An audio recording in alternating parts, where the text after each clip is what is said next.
Bonjour, en ce beau vendredi matin, certes un petit peu frisqué, mais rien de mieux pour nous conserver. Le regard sous la loupe du cœur. Quand on prend le temps de vraiment regarder les choses, non pas par l'apparence, ce qui paraît, mais par ce qu'elle dégage.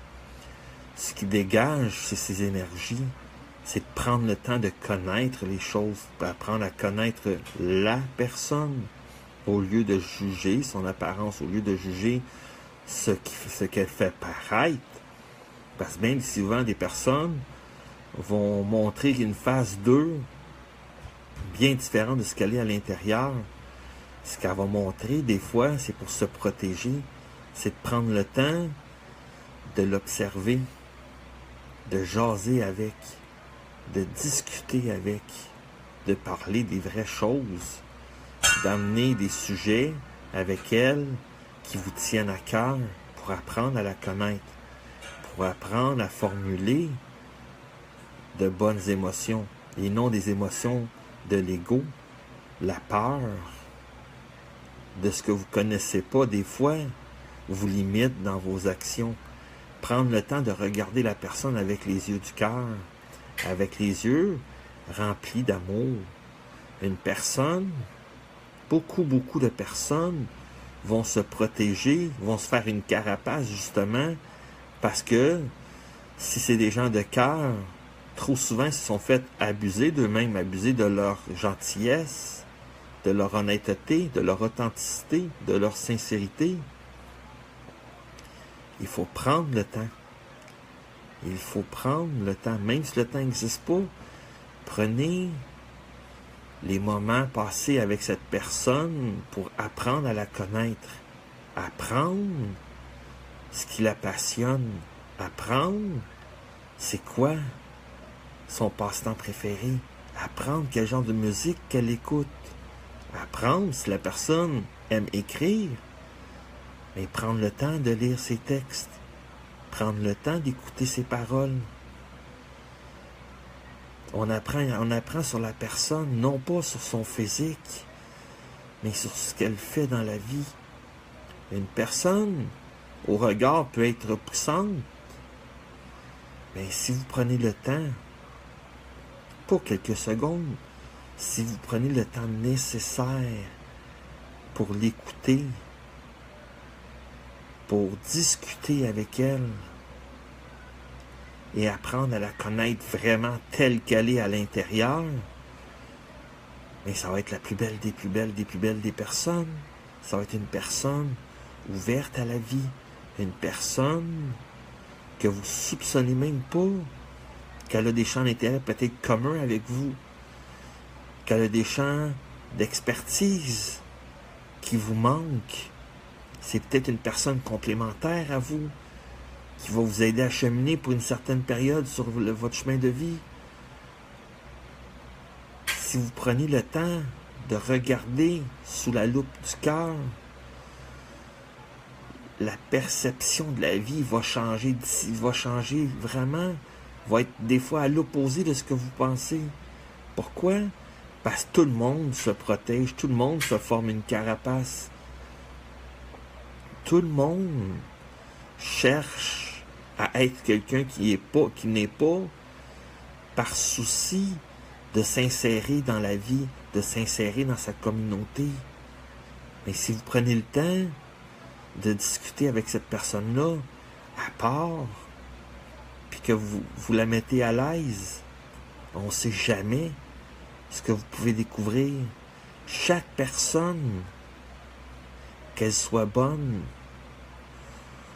ou qu'elle ait un mauvais caractère, ou qu'elle soit colérique, cache une étincelle à l'intérieur d'elle, une étincelle d'amour, une étincelle qui fera jaillir son trésor intérieur, que ce soit par ses hobbies, que ce soit par ses discussions, par ses textes, par ses sujets qu'elle aime parler, que ce soit par le travail qu'elle fait, qui peut être passionnant.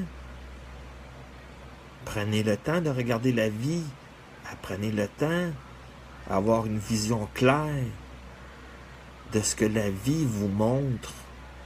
Arrêtez de prendre la façade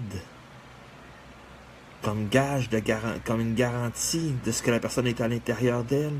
Prenez le temps d'observer la vie, non pas avec la raison, l'ego, mais avec l'intérêt du cœur, avec l'intérêt du cœur et pour connaître les intérêts de cette personne. La personne que vous repoussez depuis des lustres parce qu'elle ne rentre pas dans le cadre, dans vos standards de personne, c'est peut-être la meilleure amie que vous n'allez pas avoir plus tard. Le jugement est fort, les préjugés sont forts. Les préjugés sont forts, désolé. Mais prenez le temps de chercher à la comprendre, de chercher ce qui la passionne. Est-ce que cette personne-là va être complémentaire à vous? Ou cette personne, malgré ce que vous avez fait avec elle, que vous avez discuté et tout, il n'y a peut-être pas d'atome crochu, mais c'est pas grave. Ça ne fait pas d'elle une mauvaise personne. Peut-être plus tard, elle va avoir certains atomes crochus avec vous, que vous allez pouvoir échanger sur des sujets donnés. Le temps viendra. Le temps nous offre les gens qu'on a besoin de côtoyer ici et maintenant. Les gens finissent par partir de nos vies, c'est normal. Il y en a d'autres qui rentrent. Tout ça pour suivre un cheminement logique de la vie. Quand je parle de logique, c'est pas nécessairement quelque chose d'habituel. C'est pas dans le sens mot qu'on dit la logique, la raison. Mais c'est dans le fait que la structure se met en place pour votre cheminement, pour votre mission de vie.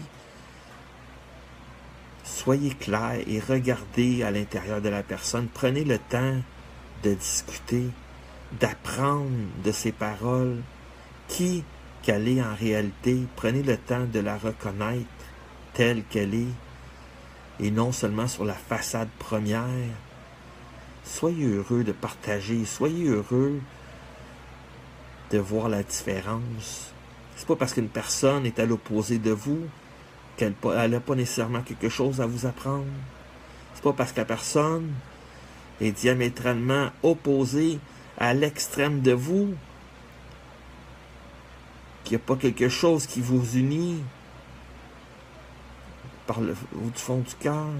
Il y a toujours quelque chose au bout de la ligne qui finit par unir les gens qui se repoussent. Prenez le temps d'observer.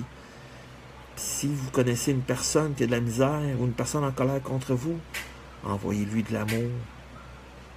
Envoyez-lui de bonnes pensées.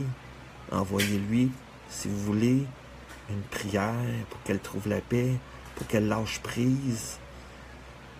Soyez heureux d'offrir de l'amour à tout le monde, peu importe ce que les gens pensent de vous. L'important, c'est ce que vous pensez de vous-même. Je vous souhaite une très belle journée.